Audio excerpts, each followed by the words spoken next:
What I personally would have liked to have seen in a BioShock game is sort of a broader range of enemies. And I think in BioShock Infinite, we really want to have a sort of a class of enemies that had a sort of a more imaginative range of powers. And we came up with this concept called the heavy hitters, who are enemies that are sort of used to not just be more powerful, but also to augment the abilities of the more traditional BioShock enemies. You're gonna come across them in certain areas of the game, and they're gonna provide a really unique challenge. Red is the price of liberty. You know, we wanted an AI that really expressed sort of the very sort of clear system of beliefs that founders have, and a heavy hitter that would sort of represent that.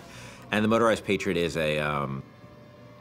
sort of the embodiment of that. And they came up with this idea of this creepily motorized, like Hall of Presidents animatronic George Washington. It was specifically the face, specifically this weird, like, porcelain child dolls, you know, poor rendering of George Washington.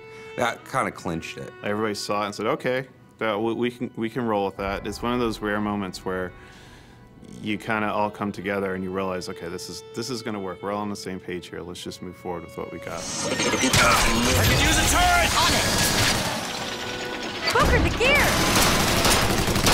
So the Motorized Patriot, a couple of things make him really special besides the aesthetic of him. One is that he's, unlike most of the enemies, he's completely fearless. He doesn't have a sense of self-preservation, so he'll just keep coming at you and coming at you and coming at you.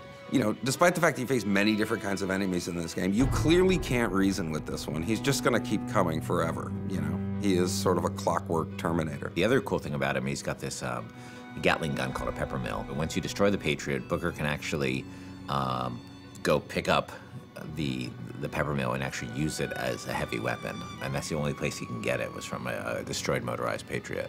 I mean, I also like that, you know, as he starts to take serious damage, his head he actually loses the Washington mask, and it reveals his sort of metal skeleton underneath. The thing I like most about this guy is that I think he's pretty readable as what he does. You know, he's a fairly simple guy. He's not a Swiss Army knife. He's a guy with a big gun, and I think that reads pretty well. He's got this incredible sense of heaviness. He's relentless, and just hearing sort of the things he's saying is both funny and kind of terrifying. But he's, you know, a deadly, deadly enemy.